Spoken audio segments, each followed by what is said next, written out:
ډېرو کسانو ته اختر نیت طریقه نه ورځي، نو اختر نیت درته بیانوم. نیت کوم 2 رکعاته د کم اختر مونځ واجب سره د شپږو زایدو واجبو تکبیرونو ودرېدم په دې حاضر وخت د حاضر امام پسې مخ مې د په لوري د کعبې شریفې الله اکبر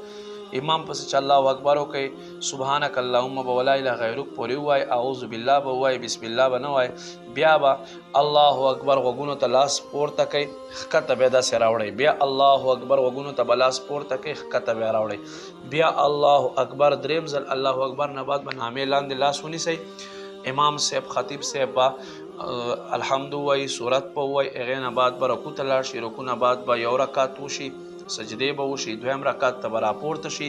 دویم رکعت کې به بیا امام الحمد ووایي صورت به ووایي صورت نه بعد به اوس امام رکوع ته نه ځي الله اکبر به وکړي غوږو ته به لاس اوچت کړي تاسو به هم لاسو سره اوچت کړئ بیا الله اکبر لاس په اوچت کې بیا ښکته راوړئ بیا الله اکبر لاس په ښکته راوړئ نامې لاندې به نه نیسئ بیا چې دریم ځل الله اکبر وکړئ نو دا رکوع څلورم تکبیر چې دی الله اکبر دا هم واجب دی دا تکبیر به ووایي بیا به رکوع ته پسې لاړ شئ رکوع به وکړئ سجدې به وکړئ هغې نه بعد به قاعده دا د اختر مونځ دی مختصر غوندې شارټ کټ کې ما طریقه درته وښیله په دې طریقې سره به نیت تړئ او په دې طریقې سره به اختر مونځ کوئ